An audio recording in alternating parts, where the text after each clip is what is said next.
I have been asked to talk to you about our Bethel and how it was used in a community in times past and now.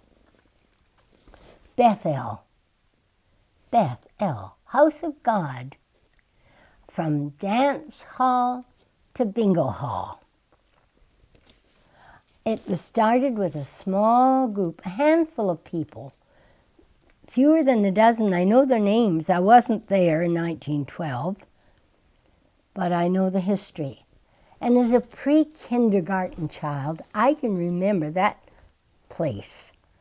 On that shiny floor was a cluster of black sofas, long benches on casters' wheels, and those benches were hard, leather-packed, padded seats.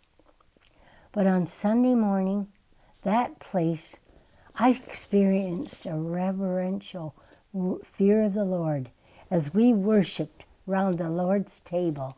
That place just became a house of worship. Then a decision was made to establish a more permanent building or place where we could worship and reach the neighborhood. They prayed and prayed for guidance. Where would be an unchurched place we should go? And they chose Pardee Avenue and North Street and got a tent for tent meetings. Oh, tent meetings are such fun. It was glorious. We sat there on those hard benches the men made. They had backs on them. And we kicked the sawdust and shavings on the grass while we had joyous gospel singing and an inspired message from an evangelist from southern Ontario. And I remember, yes, the neighbors came in. It was real good. So they decided to buy a lot at the corner of North Street and St. George's Avenue.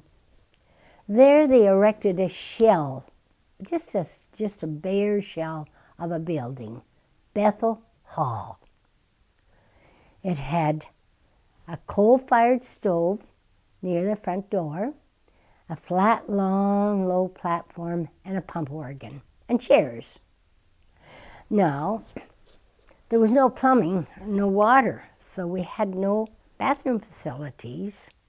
And they didn't allow back house or outhouse on the corner because of the corner lot.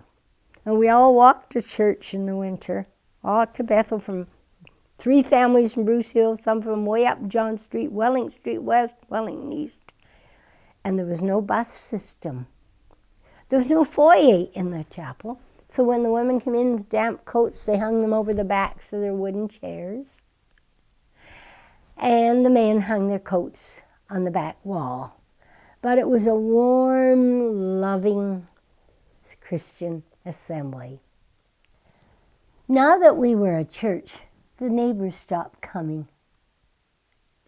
But our men, with a passion for the Lord Jesus, a vision for evangelism, they gave out tracts. And they witnessed to the men at work at their jobs. And the numbers increased and became a larger, warm, loving group of Christians. Bethel's always been known for its generosity of giving. The collections at that time all went to missions and full-time workers. And I can remember little Mom, she was a bookkeeper, sitting at the desk, writing letters, sending little checks out in envelopes, stamped and going, because Dad was the treasurer. But at one business meeting, he proposed they should put some money aside each time for future improvements to the chapel building.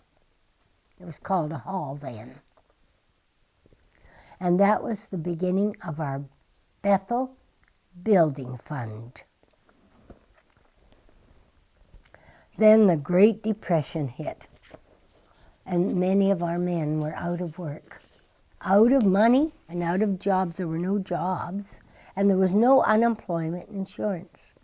So Bethel Building Fund supplied the wages for those dear men as they carved out a basement with pick and shovel and wheelbarrows and made a basement under Bethel, poured concrete. Now we could have a furnace and 2 bathrooms, 2 washrooms. With dedicated, faithful Sunday school teachers and a vibrant Friday night children's meeting, we did reach the neighborhood. There was a jail ministry. There were street corner meetings because people walked when there were no buses and fewer cars. It was great. The teaching of the men in the Bible study was a real good Bible study on prophecy, and that attracts people. But now our outreach at Bethel. Food kitchen, St. Vincent's Place, Samaritan's Purse, a list in the hallway of men's volunteering to help the widows in practical ways. It's a different Bethel. It's wonderful.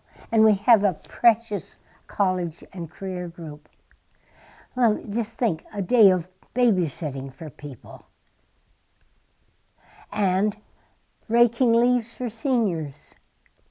Our precious college and career group with their motto, LPS, love, prayer, and service. That's my family, the Bethel we have now.